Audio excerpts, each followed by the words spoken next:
Buenos días. Este video tiene por finalidad analizar una herramienta básica del sistema acusatorio oral, las objeciones. Las objeciones son una herramienta propia del principio de contradicción, concretamente destinada a un fin de todos aquellos ámbitos en el cual se puede aplicar la contradicción. Concretamente, las objeciones sirven para una finalidad. Esta es evitar que la contraparte juegue fuera de las reglas de un juego limpio, dicho en términos jurídicos, del debido proceso. Ok, ahora, tanto el COIP como el COGEP tienen una misma filosofía.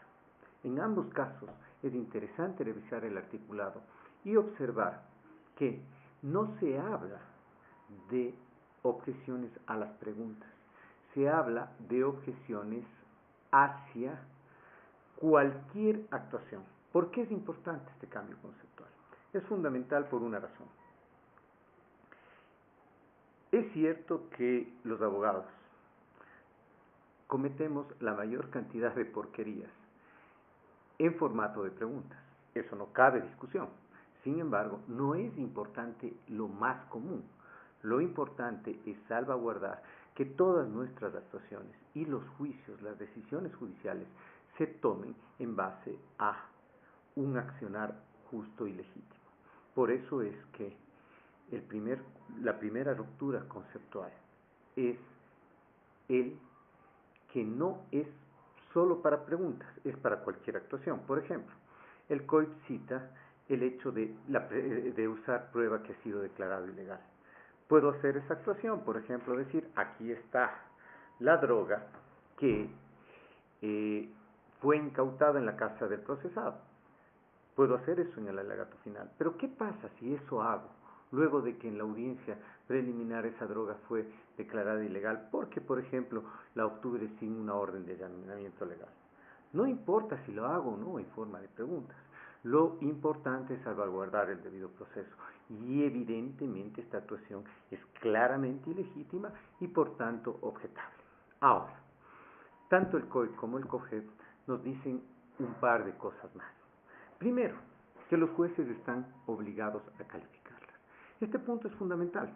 ¿Por qué? Porque un sistema inquisitivo, o al menos con una tendencia inquisitiva, hizo que nos acostumbrásemos a jueces extremadamente activos, tomando roles que debían ser de las partes. Entonces, por ejemplo, nos acostumbramos a que los jueces suplan malos abogados.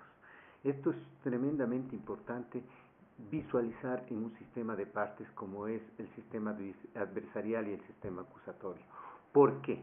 Porque debemos dejar de creer que si objeto por una causa, el juez debe suplir. No. Una objeción no es nada más que un tema de previa resolución. Y en un tema de previa resolución se aplica el mismo concepto que en un juicio general. Esto es, no puede haber pluspetición. Si yo objeté por sugestiva, cuando la pregunta era capciosa, el juez lo que resuelve es el tema de previa resolución, si esta pregunta es o no sugestiva. Esto hace que nos quitemos la idea de que el juez es una especie de curador de los abogados. Cada quien tiene que responsabilizarse de sus actuaciones. Y así como el juez es un profesional, las partes también.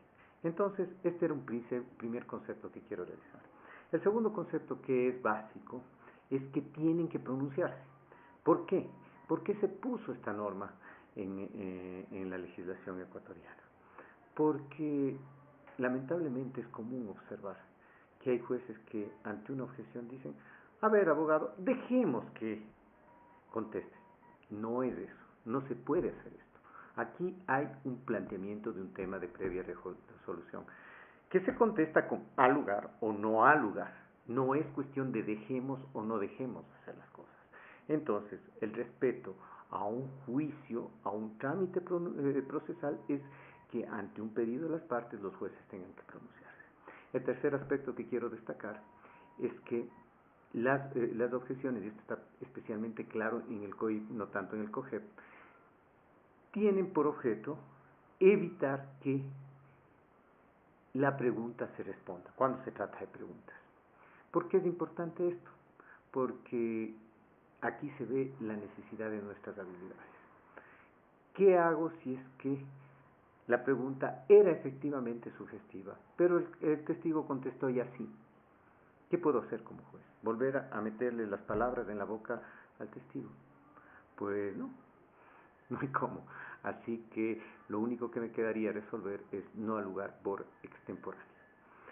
Esto nos muestra la importancia de saber cumplir nuestra labor en las objeciones.